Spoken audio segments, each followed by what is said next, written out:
Hi students, hope you all are doing good. तो आज हम डिस्कस करेंगे जनरल इंग्लिश के क्वेश्चंस। ठीक है, आपका एग्जाम है 19 जुलाई संडे। तो उस एग्जाम के रिगार्डिंग जितने भी आपके लेटेस्ट पैटर्न के क्वेश्चंस बनते हैं, मोस्ट एक्सपेक्टेड क्वेश्चंस जो आ सकते हैं एग्जाम में, आपके match the following type questions हो गए, देन स्टेटमेंट बेस्ड क्वेश्चंस हो गए, सारे क्वेश्चंस हम इसमें डिस्कस करेंगे। सिलेबस में आपका जनरल इंग्लिश 30 मार्क्स का मेंशन है, तो यहाँ भी आपको एग्जैक्ट पेपर पैटर्न के हिसाब से 30 क्वेश्चंस मिलेंगे। ठीक है, जिन्होंने भी फुल लेंथ मॉक टेस्ट लगाने हैं, प्ले स्टोर से JKCS ऐप को डाउनलोड करो और फुल टेस्ट मॉक टेस्ट वहां अटेम्प्ट करो, ताकि जो अब 2 to 3 डेज रह गए इसमें आप अपना एनालिसिस कर सको, अपना स्कोर एनालाइज कर सको, JNK में आप कहाँ फॉल कर रहे हो। यहाँ पर आपको स्क्रीन पर काफी सारे कोर्सेज दिख रहे होंगे। इन सारे कोर्सेज को अगर आप अवेल करना चाहते हैं तो आप प्ले स्टोर पर जाकर JKCS ऐप को डाउनलोड करो। वहां पर आपको इन सारे कोर्सेज के लेटेस्ट पैटर्न पर, फाउंडेशन कोर्सेज, लेटेस्ट पैटर्न पर mock test, first go for the sectional test, then go for the full length mock test. तो यहाँ से आपकी प्रैक्टिस को एक बहुत ही अच्छा एज मिलेगा। आप अपना स्कोर एनालाइज कर सकते हैं नेगेटिव मार्किंग के साथ, और बहुत सारी चीजें आप देख सकते हो कहाँ पर आप लैक कर रहे हो, कहाँ आपकी वीकनेस है, देन आप उसे इंप्रूव करें। अगर कोई भी आपको दिक्कत आती है तो स्क्रीन पर दिए गए व्हाट्सएप नंबर पर आप कॉन्टैक्ट कर सकते हैं। यहाँ पर 30 क्वेश्चन इस तरह से रहेंगे, एंड तक आप वीडियो के बने रहें, बहुत अच्छे क्वेश्चन मिलेंगे आपको। एंटोनियम सिनोनिम में match the following, like statement based, strict to syllabus आपके क्वेश्चंस बनाए गए हैं। जितने टॉपिक आपके मेंशन किए गए हैं ना, article, active passive, narration, verb, then reading comprehension, RC आ गया आपका, एरर वाला, एडिटिंग, प्रूफिंग, ठीक है, पार्ट, ये सारे क्वेश्चंस आपको यहाँ पर मिलेंगे। हर एक सिलेबस के टॉपिक को यहाँ टच कर 2 to 3 क्वेश्चंस जो हैं वो बनाए गए हैं, and this video will really be helpful for you. तो इसको आप देखें और एंड में नेगेटिव मार्किंग लगाकर आउट ऑफ 30 अपना स्कोर जो है वो जरूर बताएं। ओके, और किन टॉपिक्स पर आपको वीडियोस चाहिए और किसका सेंटर कहाँ बना है वो भी कमेंट सेक्शन में आप लिखें। तो बताओ, एक्टिवली पार्टिसिपेट करो ताकि आपको चीजें लॉन्ग टर्म के लिए याद रहें। ये ईडियम फ्रेजेस पर क्वेश्चन है। It is generally use to describe hard work and dedication. तो ये स्टेटमेंट करेक्ट है। बर्न द मिडनाइट ऑयल का मतलब जो भी पर्सन देर रात तक पढ़ाई करता है, काम करता है, मेहनत करता है, तो उसे हम कहते हैं बर्न द मिडनाइट ऑयल। जैसे for example, she burn the midnight oil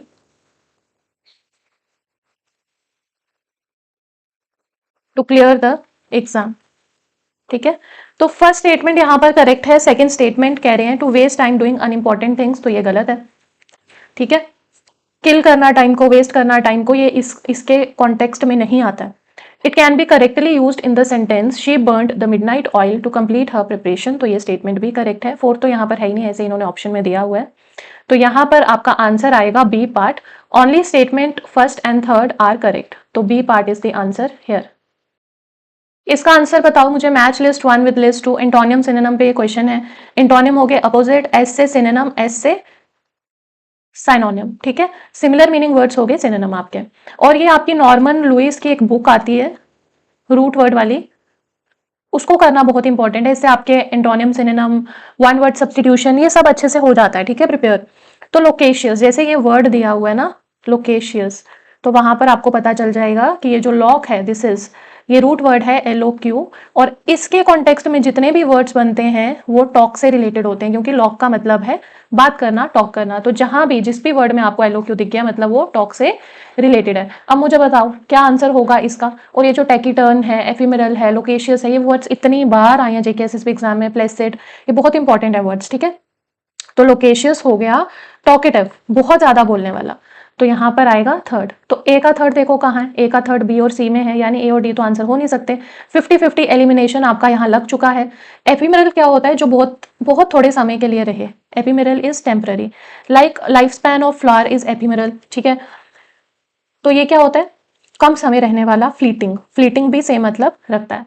तो एफिमेरल का आ गया 2, बी का आ गया 2, तो कहां पर इसका आंसर आएगा, इसका आंसर है सी पार्ट। तो यहीं पर आपने क्लोज कर देना। एग्जामिनेशन हॉल में आपने नेक्स्ट क्वेश्चन पे मूव फॉरवर्ड कर लेना है। एक एजुकेटेड गेस लगाने हैं आपने, बहुत चीजें करनी है जिससे आप अपना टाइम सेव कर सकते हो एग्जाम सेंटर में। बेलिजरेंट क्या होता है, बेलिजरेंट इज एग्रेसिव।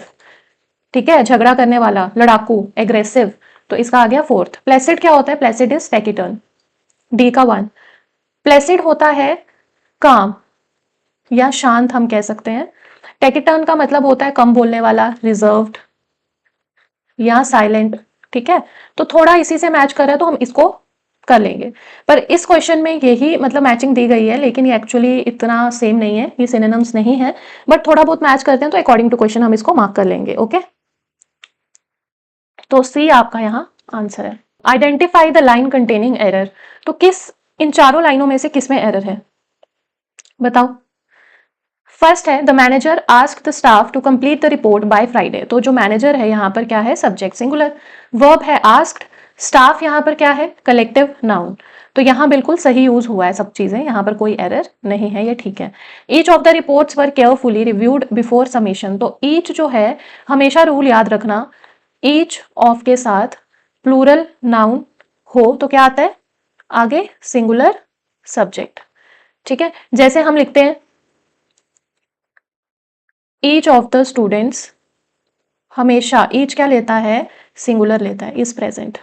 अगर आपको ये सारे रूल समझने हैं, जेकेसीएस की ऐप पर जाओ, प्ले स्टोर से डाउनलोड करो, वहां पे फुल इंग्लिश का आपको कोर्स मिल जाएगा और एमसीक्यू वाला भी टॉपिक वाइज वहां पर सारा पढ़ाया गया है लेटेस्ट पैटर्न पर। वॉज इंटरेस्टिंग, ठीक है। तो ईच के साथ हमेशा क्या आ रहा है, सिंगुलर। अब यहाँ देखो, यहाँ पर एरर आ गया, ईच के साथ वर लगा दिया, यहाँ तो वॉज आना था, तो बी में एरर है, बी पार्टी आपका आंसर है। आपने आगे एग्जाम में जाना ही नहीं है क्योंकि क्वेश्चंस डिफिकल्ट है, टाइम कम है, तो आपको अपना टाइम सेव करना है। थर्ड देखो यहाँ पर, थर्ड सब्जेक्ट क्या है, फाइनल कॉपी सिंगुलर है, हेल्पिंग वर्ब वॉज लगा है, ठीक है। Everyone appreciated the team effort, everyone singular indefinite pronoun है, वर्ब एप्रिशिएटेड पास्ट टेंस में सही यूज हुआ है, टीम्स एफर्ट भी ग्रामेटिकली करेक्ट है, तो डी भी यहाँ सही है, तो बी आपका आंसर है। देखो यहाँ पर identify the part that contains the error, कहां पर एरर होगा, एरर है बी पार्ट में, क्यों है कमेंट सेक्शन में बताओ।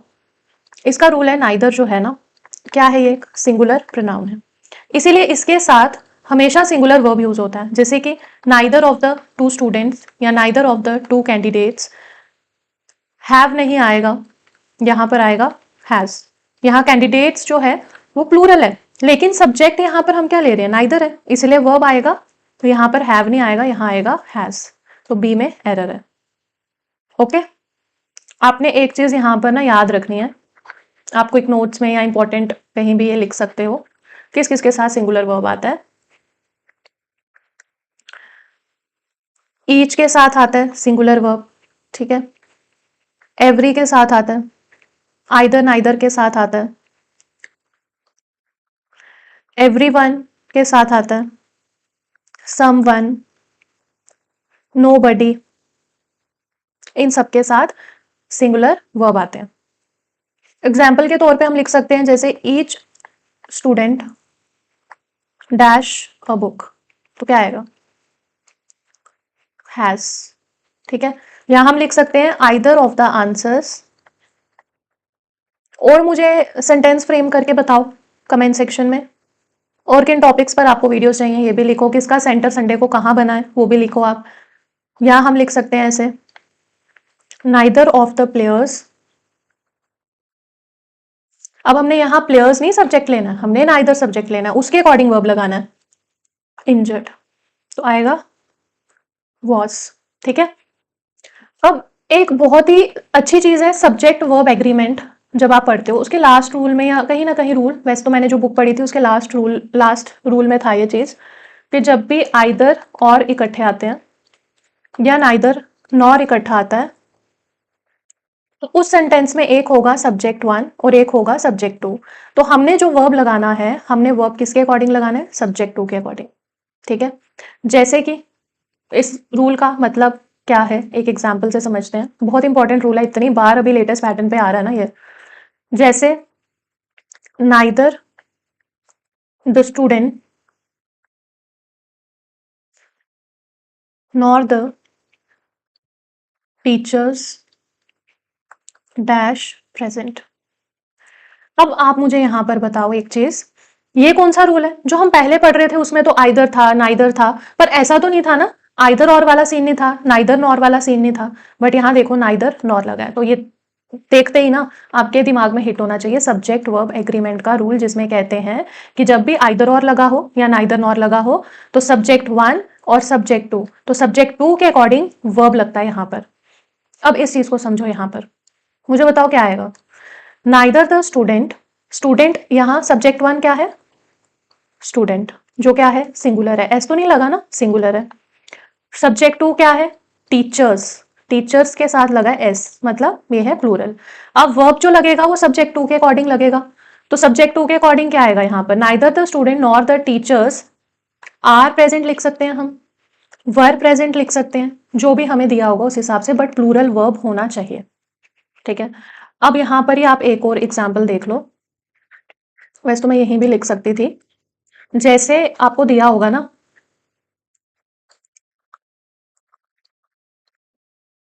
नाइदर द स्टूडेंट्स, अब यहां स्टूडेंट्स दे दिया है plural, nor the teacher dash present. अब आप मुझे बताओ अब क्या आएगा, कौन सी चीज आएगी यहाँ पर, सब्जेक्ट नाइदर नॉर लगा है, सब्जेक्ट वर्ब एग्रीमेंट है, स्टूडेंट्स यहाँ प्लूरल है, ये सब्जेक्ट 1 है और टीचर सब्जेक्ट 2 है, हमें पता है हमने वर्ब सब्जेक्ट 2 के अकॉर्डिंग लगाना है, तो टीचर क्या है, सिंगुलर है, तो यहाँ आएगा इज या वॉज, जो भी दिया होगा, बट क्या सिंगुलर होना चाहिए वर्ब। तो ये रूल बहुत ज्यादा इंपॉर्टेंस रखता है। इतना हो गया क्लियर। इंसिस्ट ऑन आता है प्लस वर्ब की फर्स्ट फॉर्म एंड आईएनजी, तो इंसिस्टेड टू तो गलत है यहाँ पर, ठीक है, तो यहां सेकेंड स्टेटमेंट हो गया आपका wrong. The witness was acquainted with, acquainted with का मतलब क्या होता है, एक्वेंटेड विद का मतलब होता है वेल इन्फॉर्म्ड, ये आप ना फिक्स प्रेपोजिशन में भी पढ़ते हो, फेमिलियर विद, एक्वेंटेड विद आगे आता है नाउन या प्रोनाउन, तो ये भी स्टेटमेंट करेक्ट है।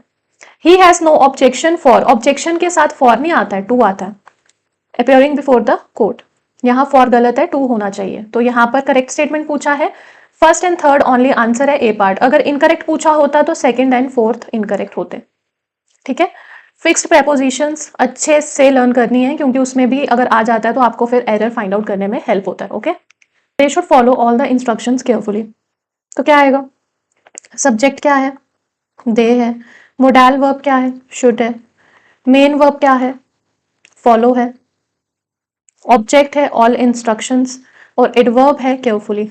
करो चेंज इसको, रूल ऑफ पैसिव वॉइस क्या होता है, ऑब्जेक्ट, मोडाल के केस में मोडाल वर्ब बी वर्ब की थर्ड फॉर्म बाय सब्जेक्ट, तो इसको फिट कर दो, ऑब्जेक्ट की जगह आएगा ऑल द इंस्ट्रक्शंस, मोडाल की जगह आएगा should be followed by them carefully.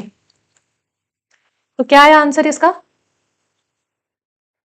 Answer is B part. ए क्यों नहीं है, यहां क्या आ रहा है आर, ये गलत है, सी क्यों गलत है, हैव टू गलत है, कैन गलत है, तो बी यहां पर। तो the queen said to her son you must go to the forest and remain there till your father call you back, तो यहां पर रिपोर्टिंग वर्ब देखो क्या है, सेड टू, सेड टू के साथ आपका आ रहा है कमांड, इंस्ट्रक्शन दी गई है, इसलिए हम सेड टू को कर देंगे टोल्ड में change. Step two is imperative sentence, imperative में कोई ऑर्डर दिया जाता है, you must go to the forest, ऐसे सेंटेंसेस में क्या स्ट्रक्चर होता है, टोल्ड, ऑर्डर्ड या ऑर्डर्ड, ठीक है, ऑब्जेक्ट टू और वर्ब। प्रोनाउन चेंज होगा, यू का क्या बनेगा हर सन, योर फादर का क्या बनेगा हिज फादर, और यू का बनेगा हिम। टेंस चेंज हो जाएगा, रिपोर्टिंग वर्ब सेट पास्ट में है, कॉल्स का कॉल्ड हो जाएगा। ठीक है, तो डी पार्ट यहाँ पर आंसर है जो फिट बैठ रहा है अकॉर्डिंग टू रूल्स। यहाँ देखो फर्स्ट में कॉल्स है, गलत है, सेकंड में क्या है, दैट प्लस क्लॉज तो आता ही नहीं है, यहाँ पर इन्होंने गलत दिया हुआ आगे। थर्ड में हिज सन की जगह द क्वीन टोल्ड क्या आएगा, द क्वीन टोल्ड हर सन आएगा। ठीक है, तो यहाँ हिज लिखा है, गलत है, डी पार्ट यहाँ पर आंसर है। Let's give a party said Jiya, let's not said her husband, तो हमने इस डायरेक्ट स्पीच को इनडायरेक्ट में चेंज करना है, तो रूल 1 क्या कहता है, लेट जो है ये है सजेशन। जब डायरेक्ट स्पीच में लेट्स प्लस वर्ब से शुरू हो तो इनडायरेक्ट स्पीच में जो रिपोर्टिंग वर्ब को सजेस्टेड प्रपोज्ड बना देते हैं। ठीक है, यानी कि Ravi said let's play cricket, तो रवि सजेस्टेड प्लेइंग क्रिकेट, इस तरह से होता है। ठीक है, मतलब लेट्स के साथ अगर वर्ब की फर्स्ट फॉर्म है तो आएगा सजेस्टेड प्लस वर्ब की फर्स्ट फॉर्म आईएनजी।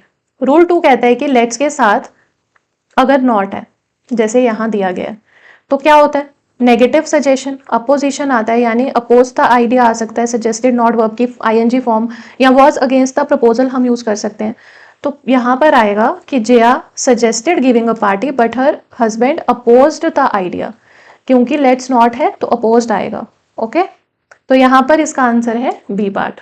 कुछ बताओ कमेंट सेक्शन में, कितने क्लॉजेस होते हैं, noun clause, adjective, adverb, principal.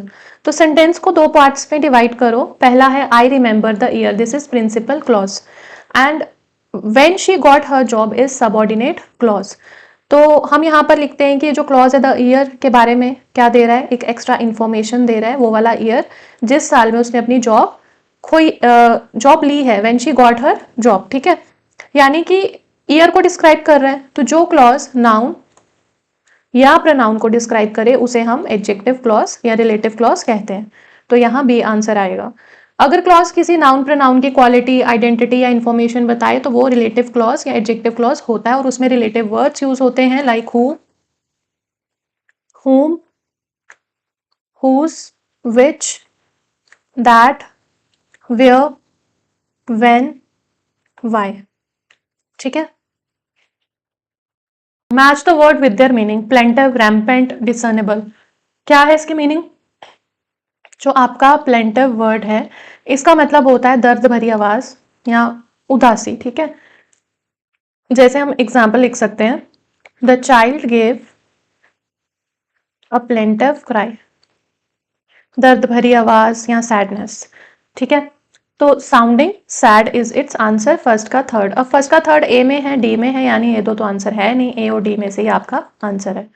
Rampant होता है अनकंट्रोल्ड, बिना कंट्रोल के बहुत तेजी से फैलना, बेकाबू, ठीक है। जैसे करप्शन इज रैम्पेंट, या डिजीज स्प्रेड रैम्पेंट, अनकंट्रोल्ड। तो सेकंड का आ गया first, A part is the answer here. Discernible क्या होता है? विजिबल या नोटिस एबल, जो आसानी से देखा जा सके। देयर वॉज नो डिसर्नेबल डिफरेंस, ऐसे हम सेंटेंस लिख सकते हैं कि कोई साफ दिखने वाला अंतर इसमें नहीं है, डिफरेंस नहीं है। जो आपका वर्ड है ना डिसर्न, इसका मतलब होता है नोटिस करना या डिटेक्ट करना। तो थर्ड का आ गया second. His argument completely dash the long held belief offering a dash perspective।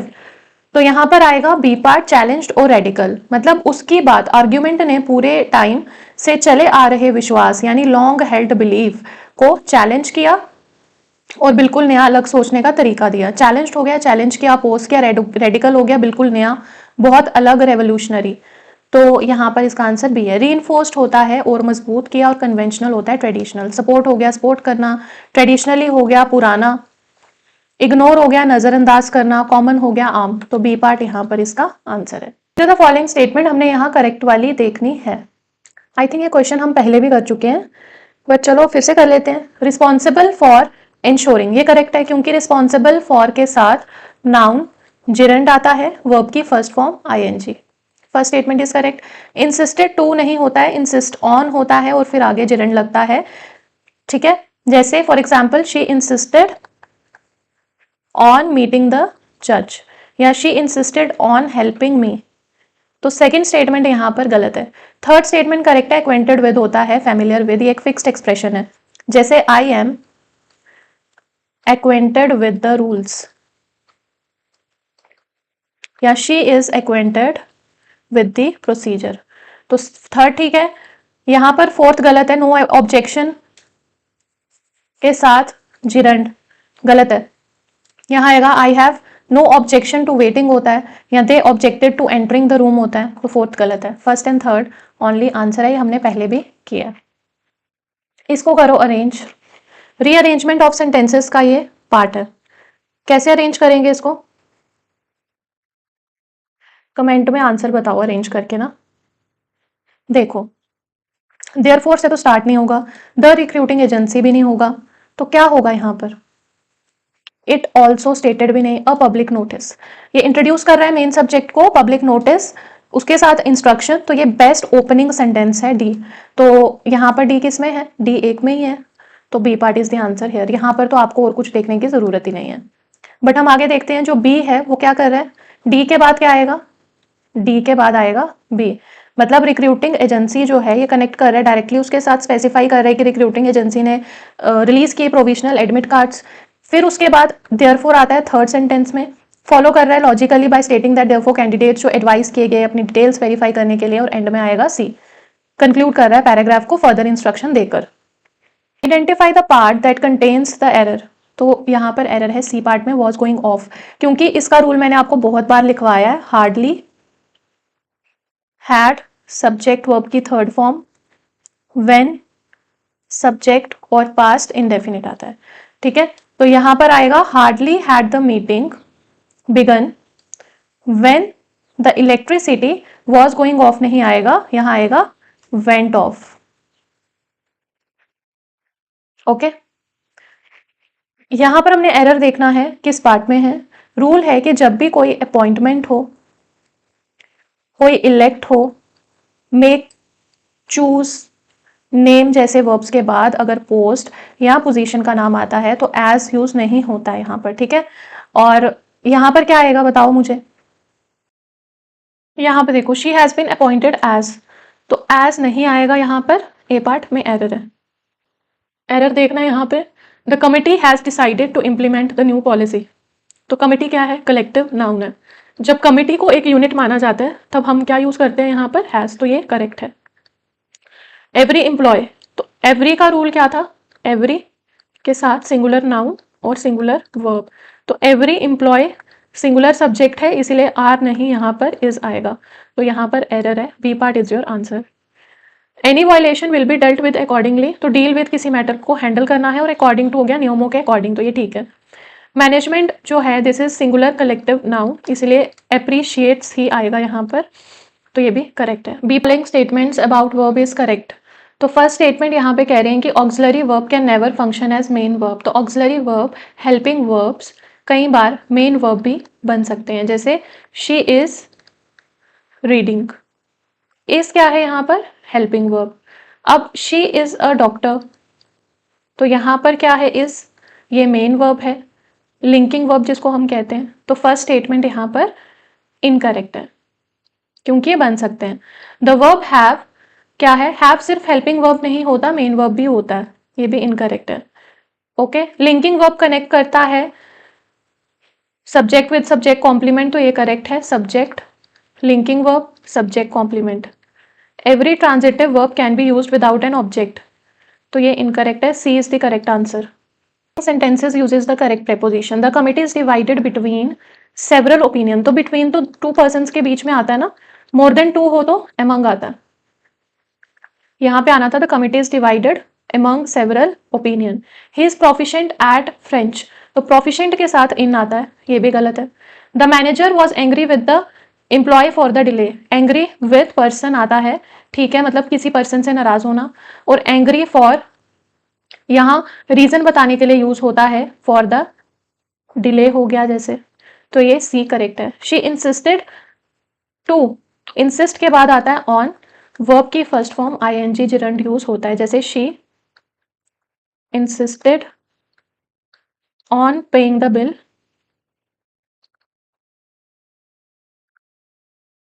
Herself, ठीक है, तो ये करेक्ट, ये इनकरेक्ट है, C is the correct answer. Reading comprehension passage है, इसमें मैंने क्वेश्चन एक ही रखा है जस्ट फॉर प्रैक्टिस, क्योंकि ज़्यादा क्वेश्चंस लाओ तो वो स्लाइड्स इंक्रीज हो जाती हैं, तो एक ही स्लाइड में हम इसको पढ़ लेंगे। पैसेज क्या कह रहा है, बहुत लोग सोचते हैं कि सक्सेस सिर्फ इंटेलिजेंस पर डिपेंड करती है, लेकिन रिसर्च कहती है कि परजीवेरेंस यानी लगातार मेहनत और हिम्मत करने से ज़्यादा इंपॉर्टेंट है, परजीवेरेंस से सक्सेस मिलती है। जो लोग बार बार फेल होने के बाद भी मेहनत करते रहते हैं वो अक्सर सिर्फ नेचुरल टैलेंट वाले लोग से बेटर परफॉर्म करते हैं, क्योंकि परजीवेरेंस की वजह से अपनी मिस्टेक्स से सीखते हैं, अपनी स्किल्स इंप्रूव करते हैं और आखिर में लॉन्ग टर्म गोल्स जो हैं वो अचीव करते हैं। तो यहाँ पर फर्स्ट तो नहीं आंसर होगा, क्यों, गलत है ये।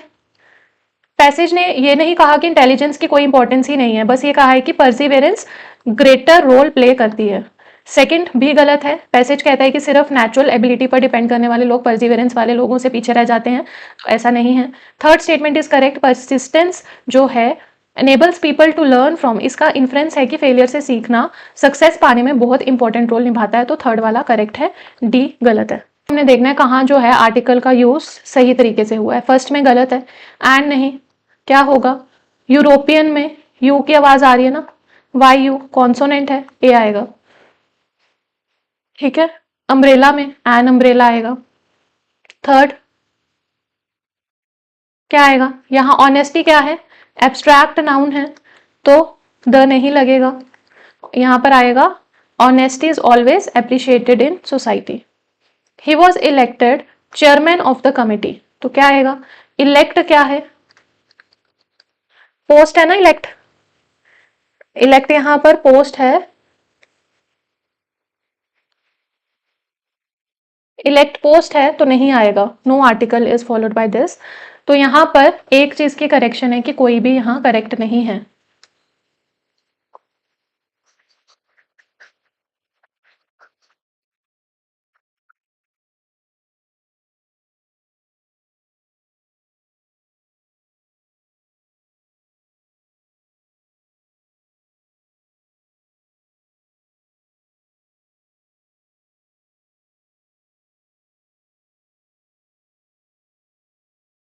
यहाँ देखो, आर्टिकल की मिस्टेक निकालनी है। यूरोपियन के साथ यूरोपियन यू की आवाज देता है, वाई यू, जो कि एक कॉन्सोनेंट है। कॉन्सोनेंट के साथ ए आता है, तो फर्स्ट गलत। सेकंड जो है ये करेक्ट है, B part is the answer here, an umbrella answer आएगा। ऑनेस्टी जो है ये क्या है? ये एब्स्ट्रैक्ट नाउन है, उसके साथ द नहीं आता। और इलेक्ट के साथ भी आर्टिकल फॉलो नहीं होता किसी पोस्ट के साथ, तो ये भी गलत है। Only B part is correct. कल आएगा। हम यहाँ डेफिनेट आर्टिकल द यूज करेंगे बिफोर गंगा, क्योंकि ये यूनिक जोग्राफिकल फीचर है, स्पेसिफिक एक मेजर रिवर्स में आता है। और सेक्रेड रिवर ए आएगा इंडेफिनेट आर्टिकल, क्योंकि ये सिंगुलर काउंटेबल नाउन है। ठीक है, तो आएगा द और A, B part is the answer है। सेंस में बताओ, first one is correct. He waited for, an और नहीं होगा, फॉर अ वन और होगा। वन स्टार्ट्स विद कॉन्सोनेंट, कैसे हम बोलते हैं, इस तरह से इसको प्रोनाउंसिएट करते हैं, इसीलिए ए आएगा। She adopted a unique method, क्या आएगा?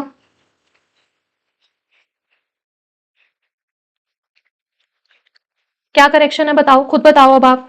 ही is the professor of chemistry in our college, इसका आंसर आप मुझे बताओ कमेंट सेक्शन में। Identify the sentence with incorrect punctuation. तो first what a beautiful sunset, exclamation का साइन है, एक्सक्लेम्ड, ये ठीक है। जब किसी के एग्जैक्ट वर्ड्स डायरेक्ट स्पीच में लिखे जाते हैं तो उसे कोटेशन मार्क्स में रखा जाता है। ठीक है, एक्सक्लेमेशन सेंटेंस है, इसलिए एक्सक्लेमेटरी कोटेशन के अंदर आएगा। ओके, सेकंड भी करेक्ट है। डेट लिखते वक्त अमेरिकन स्टाइल में हम लिखते हैं ना, day, month, date, year. Although he was tired he completed the assignment, तो ये भी करेक्ट है। ऑल्दो ही वॉज टायर्ड एक डिपेंडेंट क्लॉज है, तो क्या लगेगा? कॉमा लगेगा आगे। ठीक है, शी सेड दैट, यहाँ ये इनकरेक्ट है। अगर से या सेड प्लस दैट क्लॉज हो तो कॉमा नहीं लगाते, तो यहाँ कॉमा नहीं आना था। क्या आना था? She said that she would arrive early, तो D part is the answer here. हमने पंचुएशन का मार्क देखना है, तो जब भी हम रिपोर्टिंग वर्ब के बाद कॉमा लगाते हैं, फिर ओपनिंग कोटेशन मार्क लगाते हैं, कोट के अंत में फुल स्टॉप लगाते हैं। ठीक है, तो यहाँ पर बी पार्ट में देखो, the principal said comma, then जो भी डायरेक्ट स्पीच कही गई है वो इन्वर्टेड कॉमास में और एंड में फुल स्टॉप, तो B part is the correct answer. Said के बाद कॉमा नहीं लगाया, यहाँ भी नहीं लगाया, ये गलत है। यहाँ इन्होंने क्या किया? कॉलन लगा दिया, ये भी गलत है। मैच करना है लिस्ट वन को लिस्ट टू के साथ, सिनोनिम के साथ। कैंडिड क्या होता है? कैंडिड होता है ईमानदार, साफ साफ बोलने वाला जो इंसान हो, जिसे हम फ्रैंक भी कहते हैं। तो ए का टू एक ही ऑप्शन में है, ए ऑप्शन में, तो ए आंसर है, बात खत्म। जैसे हम कह सकते हैं she gave a candid opinion, यानी कि एक फ्रैंक ओपिनियन उसने दिया। पेरिलियस होता है हार्मफुल, हानिकारक। जैसे हम कह सकते हैं it is a perilous journey. जैसे अभी मचेल वगैरह जाना, किश्तवाड़ जाना थोड़ा डेंजरस है, हार्मफुल है। ठीक है, बी का वन। एबंडेंट होता है प्लेंटीफुल, बहुत ज्यादा, मतलब ज्यादा मात्रा में। जैसे कहीं पर कोई चीज ज्यादा अवेलेबल है, जैसे कि water is abundant here. Reluctant होता है अनविलिंग। ठीक है, जैसे कि इच्छा ना रखने वाला, he was reluctant to speak, तो यहाँ पे इसका ए पार्ट आंसर है। ने इंटोनिम्स यानी अपोजिट को मैच करना है। स्कार्स होता है कमी, कम होना, किसी चीज की मात्रा। ठीक है, तो स्कार्स का अपोजिट होगा एबंडेंट। ए का थर्ड एक ही में है, सी पार्ट में, सी इज योर आंसर। बट हम आगे भी देखेंगे। लाइक कंसील, कंसील होता है छुपाना, तो इसका उल्टा क्या होगा? रिवील करना। डिमिनिश, डिमिनिश का बताओ मुझे। डिमिनिश होता है कम करना, घटाना, तो एक्सपैंड हो गया बढ़ाना। होस्टाइल का क्या? होस्टाइल होता है विरोधी, और इसका अपोजिट होगा फ्रेंडली, तो सी पार्ट यहाँ पर इसका आंसर है। Sentence in which the preposition has been used correctly. Committee consist के साथ क्या आता है, फ्रॉम थोड़ी ना आता है, कंसिस्ट के साथ आता है ऑफ, मतलब से मिलकर बना होना। जैसे हम ये भी एग्जांपल लेते हैं, water consist of hydrogen and oxygen, तो मतलब इन दोनों से मिलकर ये बना है, तो फर्स्ट हो गया incorrect. She is capable, capable के बाद हमेशा ऑफ यूज होता है, ठीक है। She is capable of solving difficult problem, तो हम लिखते हैं कैपेबल ऑफ, वर्ब की first form plus I N G. Acquainted के साथ विद होता है, ये ठीक है, परिचित होना, अच्छी तरह जानना, किसी पर्सन को जानना हो सकता है, किसी थिंग को जानना हो सकता है। जैसे I am acquainted with the new manager, या she is acquainted with the rules.